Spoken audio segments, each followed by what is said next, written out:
Bulgarians, lions of the Balkans, hear me now. Today will be a day of great deeds, of heroism, and of strife. Today we return our western lands to the Tsardom. Today we invade Serbia and take back what is rightfully ours. Some of you have expressed your reservations about going to war with the Entente. We would go to war against Russia, you may say. War with a brother Slavic nation. A country that has given us so much. But have they really? Have the Russians given us independence? Or has the Russian Tsar used us to secure his own borders?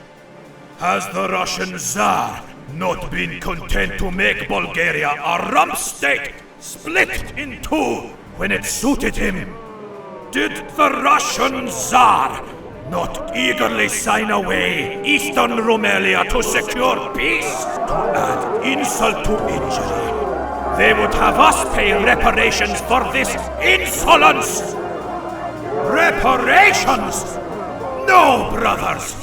It could be Bulgaria alone that claimed her independence in 1885. It could be Bulgaria alone that fought for her freedom in 1908. And it could be Bulgaria alone that unites all our homeland in 1914. There are allies to our west, as ambitious and strong as we are. Today, we forge an unbreakable bond between Berlin and Sofia, between eagles and lions. Today, we take up arms with the New World Order. Today, we take up arms with the Kaiserreich!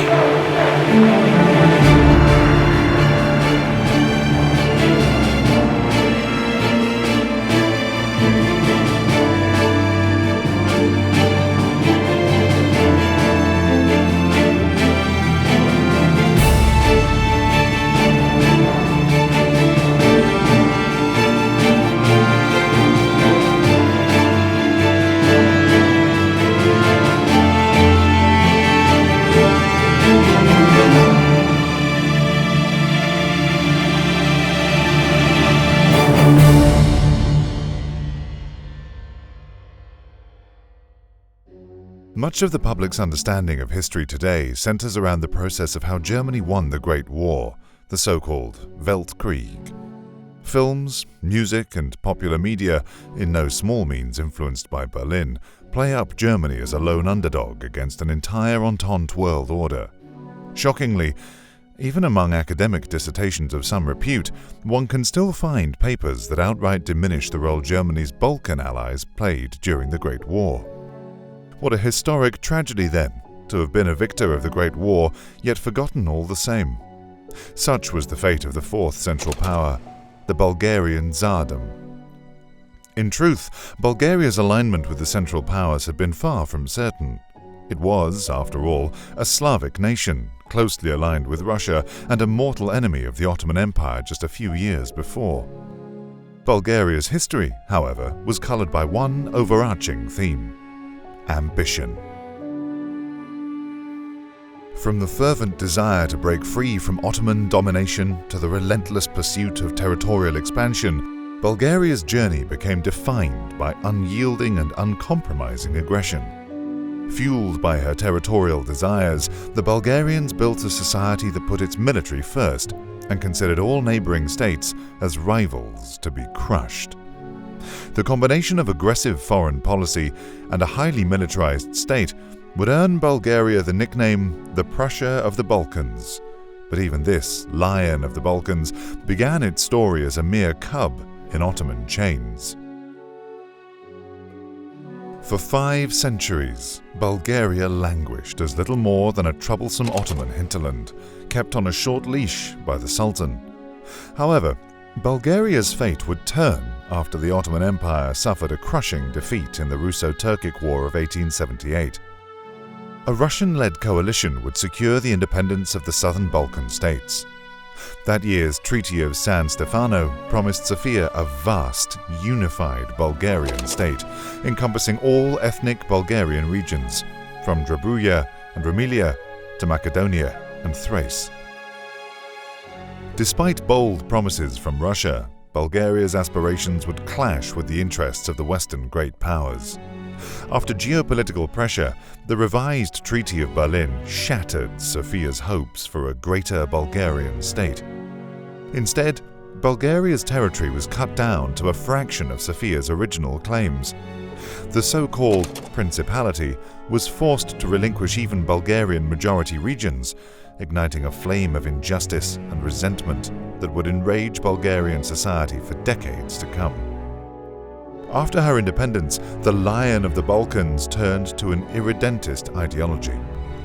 Bulgarian foreign policy, then, was based on the idea that the greater Bulgarian state had been stolen from Sofia by the West, and that this territory had to be reclaimed at all costs. In order to reclaim these territories by force, Bulgaria embarked on a path of militarization and confrontation with her neighboring states. From the unification with Rumelia in 1885 to the audacious declaration of independence from the faltering Ottomans in 1908, Bulgaria's quest for territorial expansion was boundless, and more than once threw all geopolitical caution to the wind. The outbreak of the First Balkan War provided Sofia with an opportunity to assert her dominance over the region. Bulgaria seized territories in Macedonia and Thrace, including the strategic and historic city of Edirne. Yet, bolstered by her initial victory, Bulgaria quickly desired even more land. This overreach would lead to a disastrous second conflict with the Balkan League powers. Beaten back by her rivals, Bulgaria was forced to relinquish the recently conquered territories. Now contained by an opposing Balkan alliance, the dream of a greater Bulgaria seemed ever more impossible. Bulgaria's ambitions had soured relations with her Russian patron as well. Earlier, the Russian Tsar had begun favoring Bulgaria's rival Serbia in various disputes. It had become clear to Sofia that Russia would never accept Bulgaria as an equal partner, and only tolerate the Lion of the Balkans as a meek Slavic satellite. But, as was often the case, Bulgaria wanted more. Abandoned by her Slavic allies, Sofia turned to another ambitious, expansionist power with designs to redraw the map of Europe, the German Kaiserreich.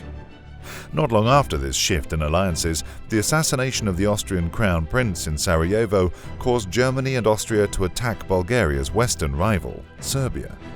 Serbia was now under attack, so Bulgaria saw an opportunity to settle the score of the previous Balkan Wars. Thus, sometime after the start of the War to End All Wars, the formerly Russian-aligned Bulgaria declared for the Central Powers. This turn of events would catapult the Lion of the Balkans into the Weltkrieg as one of Germany's most loyal and arguably most competent allies. It would be war then, and it could be no other. At first, the decision to join Germany seemed to pay dividends for the irredentist Bulgarians. While Serbia was tied down in the north, the Tsar's forces descended upon the unsuspecting and undefended Serbian rear. Where others had faltered, Sofia achieved a rapid breakthrough. Bulgarian forces swept through the Serbian hinterlands, brushing aside an already exhausted defender, and occupied large parts of the country. The fury of this Bulgarian conquest was soon accompanied by harsh occupation. Violent Bulgarization laws were imposed in the newly conquered territories. There was no place in the new Bulgaria for cultural tolerance or compromise. Any Serbian or separatist identity would be suppressed, and those who resisted could expect harsh treatment by Sofia. When the Weltkrieg expanded to include Romania and Greece, Bulgaria seemed undeterred, at least initially. In the north, Bulgarian armies advanced across Dobruja, which it formally incorporated in 1918. Greece, however, would prove to be a far more formidable adversary. Backed by the combined strength of the major Entente powers, the Greek front endangered the entire Bulgarian war effort. The 1918 Vardar offensive became the true test of Bulgarian endurance. The full might of the French, British, Serbian, Italian and Greek armies barreled down on Bulgarian lines. The Tsardom held on thanks to German military and economic aid, but the offensive revealed a harsh truth. After 6 years of war, Bulgaria's economic and military prowess had been severely degraded. Ultimately, Bulgaria would not achieve total victory in the Balkans. Instead, the war was settled diplomatically. France and Italy faltered to German pushes in the west, and Greece sued for peace. The Weltkrieg had ended, and Bulgaria began drinking her fill of new territory. Encouraged by Berlin, Bulgarian irredentists pressed to receive the full extent of their Greater Bulgarian claims, long denied to them by the West. Bulgaria reduced Romania to a landlocked nation, seized the majority of Greece's northern provinces, and reduced Serbia to a mere rump state. In a grand spectacle of triumph and hubris, Sofia proclaimed the eternal union of Bulgaria and Macedonia, the realization of her so-called San Stefanian Bulgaria. Beneath this veneer of victory lay a hollow truth, however. Bulgaria's military had been ground to a stub in the Weltkrieg. Sofia's economy lay in ruins, and her people were radicalized, taking out their grievances against the newly conquered minorities in the nation. Now, the Tsardom would add an endless insurgency to her ever-growing list of problems. Sofia's aspirations for a greater Bulgarian state had long been a cherished dream. The reality of governing these territories, however, proved to be a bitter awakening. Much of this new Bulgaria had little Bulgarian within it. The new territories were ruled by minority groups, most of which could not and did not bother to understand the language of their new oppressor. Hence, central authority in the new provinces was practically non-existent. The central state managed to stay afloat economically only by exploiting the newly annexed territories and by extracting war indemnities from the vanquished Greeks, Romanians, and Serbs. This humiliation and aggression would lead to an organized resistance in the new territories. Such massive unrest reduced Sofia's actual control to a few railways and mines as the local population rebuffed any Bulgarian authority. To quell the unrest in these new territories, Prime Minister Vasil Radoslavov's Liberal coalition opted for a heavy-handed approach. It was his administration that pushed for Bulgaria's alignment with the Central Powers and realized Greater Bulgaria. Even years after the Weltkrieg, the government refused to demobilize the Bulgarian army, opting to use it to violently suppress insurgents in the new territories. The costs of keeping the army mobilized, however, prevented Bulgaria from ever truly recovering from the Weltkrieg. While neighboring countries set to rebuilding, Bulgaria fought on, with a fourth of her male population still in arms for years to come. As bread prices rose, the fissures within Bulgarian society widened, revealing a nation in turmoil. Bulgarian soldiers, who had been used as attack dogs against minorities in the West, returned home to stir trouble. Strikes, clashes, and paramilitary violence became an everyday fact of life in the Greater Tsardom. In this volatile landscape, the charismatic Alexander Stamboliyski emerged as a rallying figure for agrarian, socialist, and pacifist resistance against the militaristic and nationalist regime. Stamboliyski had opposed joining the Central Powers, instead advocating for neutrality. This political view caused the Bulgarian establishment to imprison him in 1915. Jail did not stop Stamboliyski from becoming a major thorn in the side of the establishment, however. His populist, pacifist, pro-democratic and pro-peasant attitude frightened the nationalist and hawkish elite, turning the politician into a figure of almost saint-like reverence for the Bulgarian working class. Bulgaria's political landscape after the war would be shaped by this tango between the nationalist Radoslavov and pacifist Stamboliyski. Although Radoslavov commanded the favor of Tsar Ferdinand I, his autocratic and arrogant tendencies alienated much of the political establishment. While he was the most powerful man in Bulgaria, the polarization surrounding Radoslavov made actually governing the country next to impossible. The fall of Radoslavov's liberal government in 1919 ushered in the first period of intense political turmoil in post-war Bulgaria. The Prime Minister's continued refusals to demobilize the army alienated liberal dissenters and Turkish coalition members. As a result, Radoslavov was pushed into the opposition, where his loyalists consolidated into the new National Liberal Party.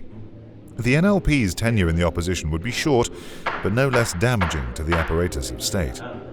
By blocking the budget of his moderate successor, Teodorov, Radoslavov sowed the seeds of a political culture of stagnation and forced re-elections. The scheme succeeded. The 1920 elections that followed resulted in another NLP victory.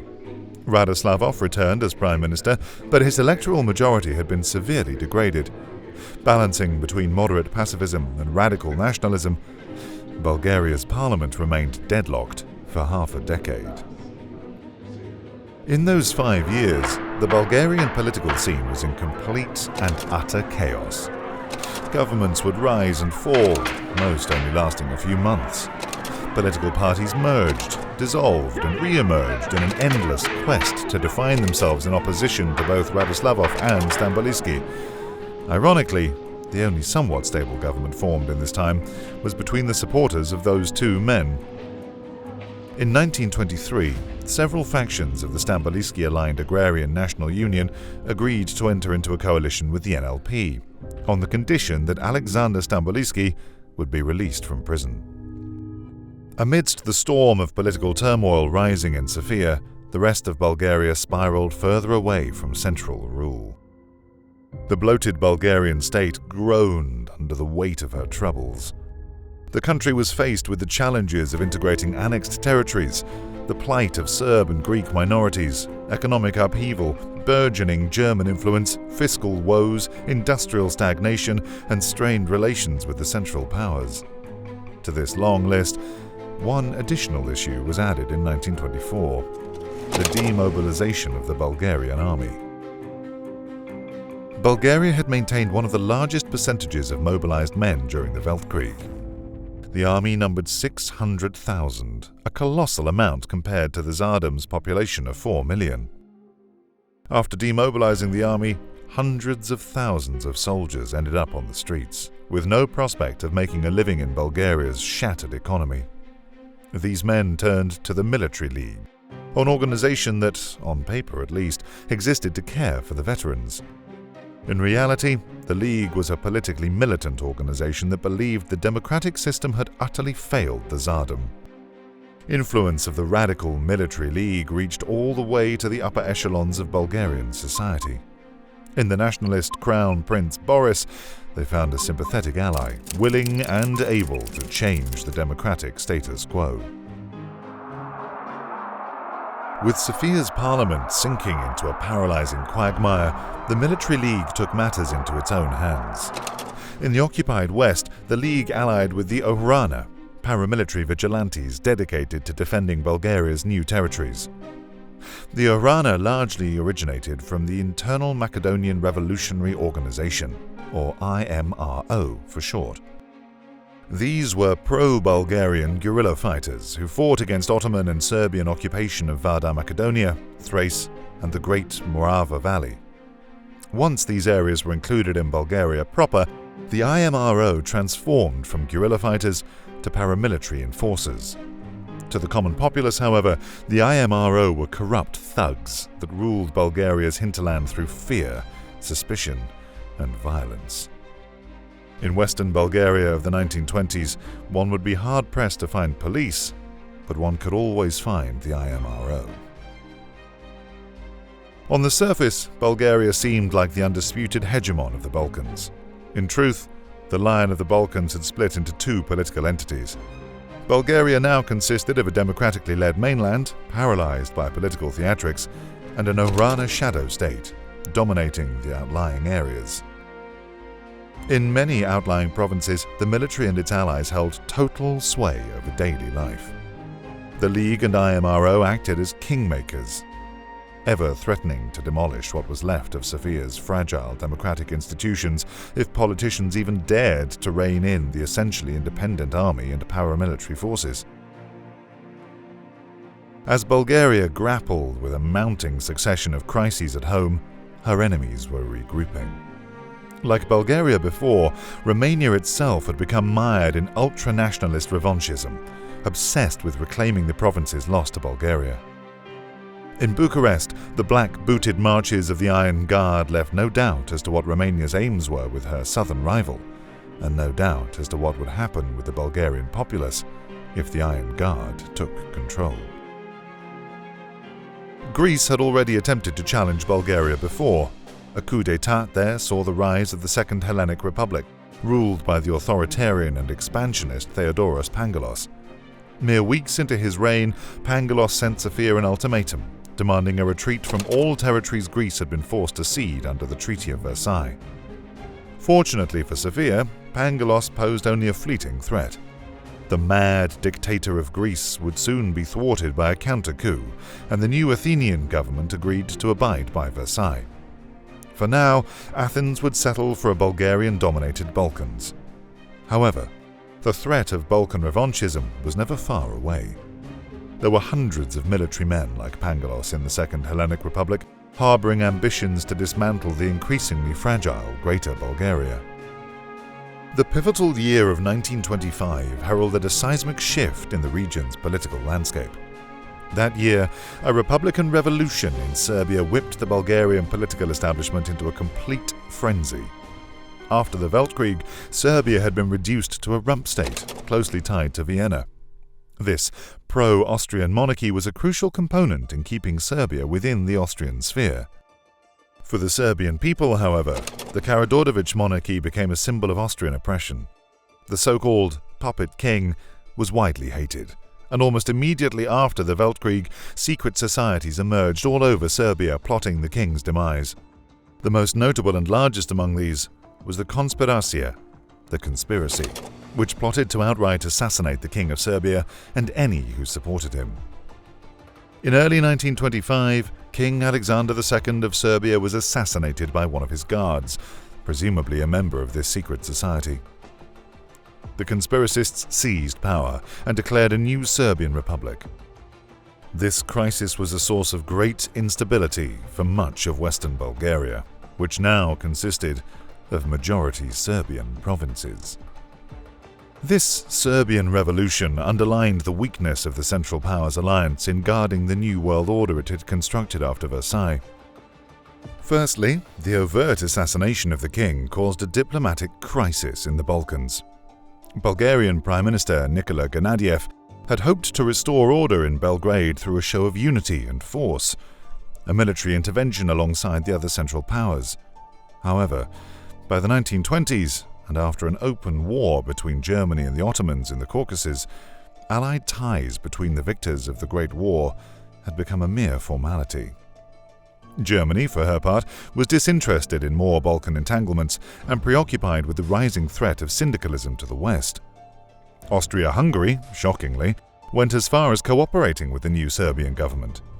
There would be no help to the south either. The Ottoman Empire, for their part, had long foregone any pretense of being able to project power outside her own borders, nor even inside of them, for that matter. Without Allied support, Bulgaria could not hope to intervene alone, and was forced to accept the new Serbian status quo. Between a disinterested Germany and a disintegrating Austria and Ottoman Empire, the Tsardom found itself once again with no allies and many enemies. As the chaotic 1920s dragged on, the Central Powers dissolved as a stabilizing factor in the southern Balkans. Without European powers to guard the balance, Romanian ultranationalists, Serbian Republicans, and Greek irredentists began eyeing the struggling Greater Bulgaria ever more hungrily. To make matters worse for Bulgaria, the Serbian Revolution also provoked an internal political crisis. Immediately after the proclamation of a republic in Belgrade, Serbian minorities in Bulgaria rose in support of the revolution. They were soon joined by trade unions and other left-wing pro-democratic forces all across the Tsardom. The charismatic Alexander Stamboliyski, a long-time proponent of South Slavic unity, wondered aloud whether it wasn't time for Bulgarians to follow the way of their Serbian brothers and overthrow the monarchy. The Sofia government proved unable to meaningfully deal with the situation. This perceived weakness caused the conservative People's Party to withdraw their support from the government, leading to yet another parliamentary collapse in Sofia. Amidst this ensuing tumult, the conservative Crown Prince Boris emerged as a key player, organizing a decisive response to prevent Bulgaria's full collapse. As a well-liked, popular and charismatic negotiator, the prince pulled the strings of the Bulgarian parliament to organize a hard response to the chaos in the streets of Sofia. Where Crown Prince Boris tread, however, the Orana and military league soon followed. To stem the chaos, Boris suggested the candidacy of Konstantin Georgiev, a retired major general who served as head of the military league in Sofia. Georgiev wasted no time in securing power in Bulgaria. With his ascension to the premiership, he immediately imposed martial law and enacted the controversial State Protection Act, or ZZD. This act gave the government far-reaching powers to suppress any activity that threatened public order. Georgiev used it to ban the agrarian and socialist parties, arrest Alexander Stamboliyski yet again, and put hundreds of peasant, socialist, communist, and syndicalist leaders behind bars, many of whom fled to the Commune of France. Although the general was hailed by many as a stabilizing force, Georgiev's authoritarian regime would not last. The liberal opposition was increasingly worried that Bulgaria's turn to authoritarianism would be permanent. By 1928, their agitation forced Georgiev to resign and call elections. He was replaced by the more progressive Atanas Burov, who superficially restored some of Bulgaria's democratic institutions but retained the National Protection Act. The previous authoritarian regime was far from gone, of course. To the military league and other right-wing voices, the Georgiev years were a golden 3 years of stability and security amidst a very bleak decade for Bulgaria.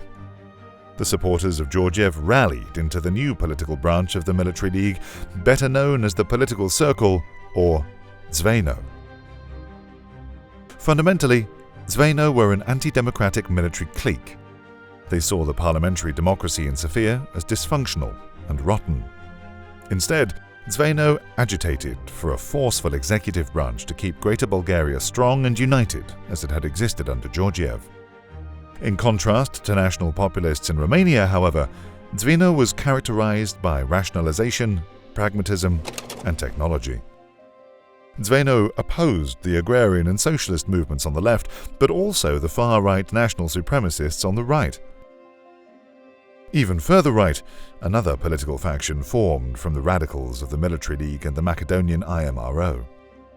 Some disillusioned veterans and army officers desired more than simply maintaining Greater Bulgaria through a technocratic autocracy.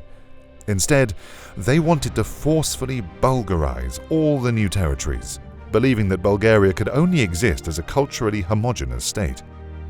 These violent paramilitaries would be referred to as the Kubrat, a term loosely translating to the wolves. To these Bulgarian wolves, all foreign entanglements were a threat to the state, and the nation should pursue further protectionism, autarky, and corporatism to minimize ties to Germany and Middle Europa. Later, the Kubrat would unite into a new faction, the Union of Bulgarian National Legions.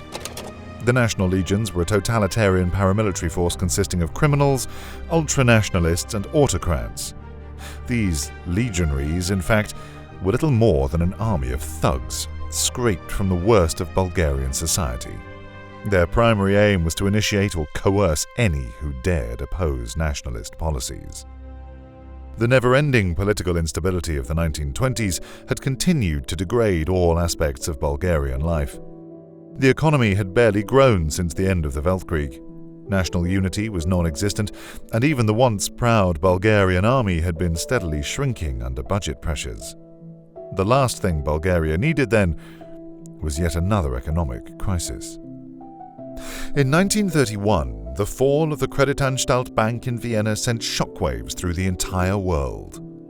Even though Sofia had been distancing itself from Vienna since the Weltkrieg, her economic ties with Austria-Hungary were still strong. As Austria's banking sector collapsed, Bulgaria's economy collapsed with it. The current administration's answer was to impose tariffs on imports from Middle Europa and Austria to keep Bulgaria's agrarian market afloat. However, these tariffs backfired. Sofia's protectionism led the wider European economic community to exclude Bulgaria. With even more limited access to the European market, Bulgaria's exports declined and the economic depression deepened. In a typically Bulgarian response, the government fell in 1933. Crown Prince Boris, seeing the state to which the hegemon of the Balkans had been reduced, played his hand once more. From the shadows, he started to mold a party that would be loyal to the crown, letting him control Bulgaria's politics from the inside. The party Boris chose was the Democratic Alliance, which started to act as the Crown Prince's party. It advocated for a more powerful monarchy to deal with the country's multitude of issues and retain the State Protection Act. The election of 1933, however, would once again fail to set Bulgaria on any decisive course. The Democratic Alliance received the most votes, but did not achieve majority. Many within the party were weary of the Crown Prince's attempts to drag it into authoritarianism, and the Georgiev years left a bitter taste in the mouths of many Bulgarian politicians. Bulgaria's ship of state remained aimless. Once again, the Bulgarian parliament was in deadlock. Ultimately, a government was formed between the Democratic Alliance and the National Liberals. This meant that only a compromise candidate could be appointed prime minister. That person became the inoffensive Petko Stoyanov, a jurist, professor, and diplomat from the Democratic Alliance.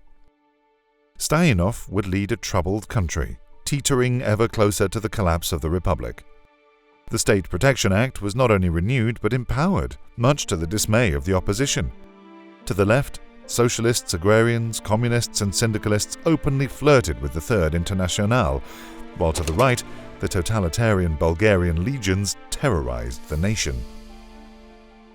By the middle of the 1930s, it seemed increasingly like the days of Bulgaria's democracy were numbered. From the left, calls echoed ever more loudly to replace the Bulgarian parliament with syndicalist communes.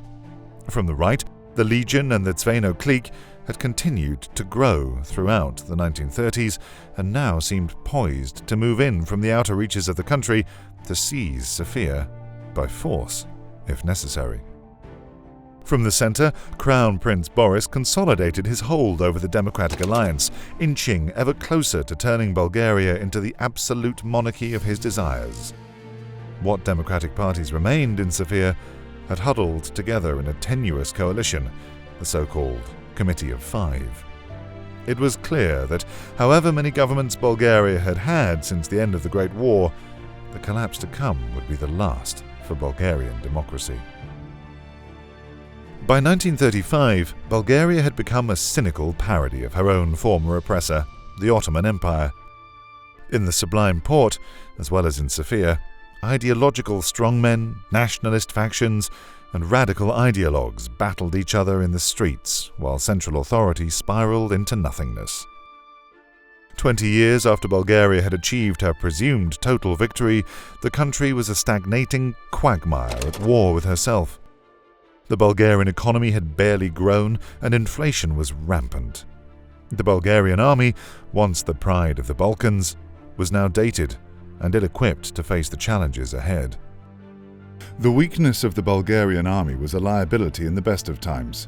Unfortunately, decades of aggressive foreign policy had left Bulgaria with no friends and powerful enemies. Bulgaria's position, again like the Ottoman Empire, was threatened by resurgent rivals on three sides. To Bulgaria's north, Romania, under the leadership of Prime Minister Corneliu Jelea Codreanu, was now openly preparing to invade and, in his own words, annihilate the wobbling Bulgarian state. To the west, the Serbian president Dragomir Vasic held informal ties with the Conspiracia, which deeply coveted the return of eastern Serbia and Vardar Macedonia. And while Greece seemed to have embraced peace under President Georgios Kafantaris, the flames of the Megali idea were never far from the halls of power in Athens. It remained to be seen if Greek aspirations for peace would hold up when an opportunity to retake Thrace and Macedonia presented itself.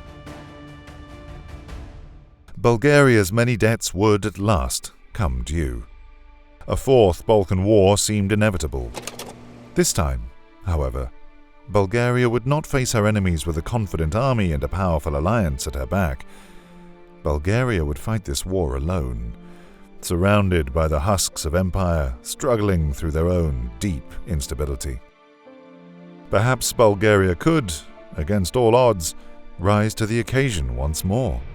But the chances of the waning hegemon of the Balkans were becoming slimmer every day.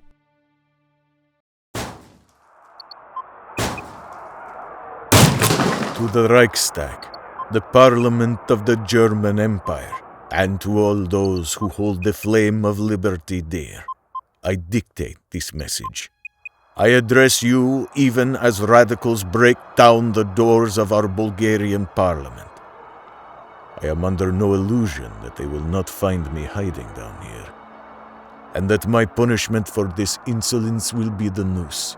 Let this be my last warning then. A message from the last Democrat in Sofia. After 2 nights of open war in the streets of our capital, the country is in chaos. I don't even know which of the many radical factions have seized the capital. And in fact, it matters little. If the army does not step in on our behalf, the coalition is finished. Bulgarian democracy is finished. A final warning then, to my colleagues in Berlin. Because, like Bulgaria today, you too will all reap the seeds of what we have sown in 1914. We have smashed the imperial world order, but supplanted it with our own. Ours is not a more just world than the one the perfidious French, Russian, and British created. Ours is a world glued from shards, held together only by violence and corruption. It could not last in Bulgaria. I fear it cannot last in Europe as well. Beware these final words, parliamentarians of Germany, because you may still steer this ship. In Bulgaria, our time to act has passed. Heed my words. They come for me today. Tomorrow, they come for the Kaiserreich.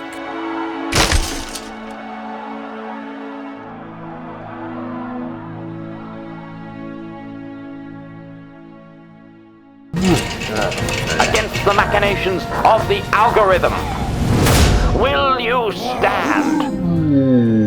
Kaiserreich Cinema needs you. Subscribe on YouTube and connect with us on all channels.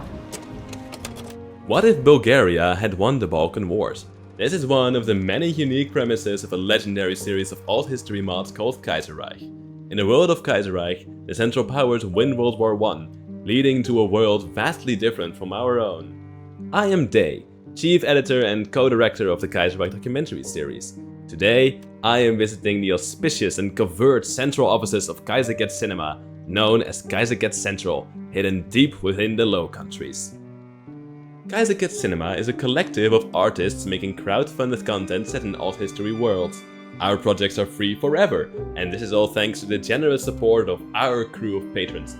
For this particular video, we would like to thank the Kaiserreich mod Bulgaria, Greece, Serbia and Balkan Wars rework teams, which include Gergely, Flamefang, Vidjorzak, Johnny BL and Odgenis. This episode also features stunning voice performances by Patrick Warner, Eamon Kinsman and Ewan Dixon. All our videos are funded through the sale of our original art prints and merchandise. Please consider visiting kaiserreichcinema.com to get some of our unique handcrafted propaganda posters, art prints and more. You can also visit our sister project, Flagmaker and Print, allowing anyone to design and print their own alt history flags online. Finally, our projects would not be possible without the support of our Patreon Cameo program. Kaiserreich Cinema patrons can make cameo appearances in our art and animations, immortalizing them as parts of our video series. To make every video a testament to the enduring willpower of the Kaiserreich Cinema backer, these are the Kaiserreich Cinema patron credits. To prevail against the YouTube imperialist regime, this is the mandate of the Kaiserreich Cinema patrons, a just struggle. The cinema recognizes Ashley GH, Isael, Josh Bruder, Alex LePage, John Morell, Kaiser Bismarck, and Renmax. They are our top backers, first among equals, who donate an incredible $100 per month or more to the Kaiserreich Cinema project. They are joined by other top patrons such as Renmax, Bitter Steel, Angry Beaver, Anthony Dye, Alex LePage, and Sibel. The Lions of the Balkans, hear them roar! We recognize our Bulgarian Patreon Brigade, Cypher Hornet, One Person, Inquisitor Hawk, Glenn Medical, and Arthur S. They will fight for land and Tsar by the grace of God. But how long can the Bulgarian Empire last? To their west, our Serbian Republican Corps celebrates the fall of the Puppet King and Serbia's enduring struggle for freedom. The cinema hails Serbian revolutionaries Frost, R. Vermeusen, High Riser, Patrick, and Lord Zandikar.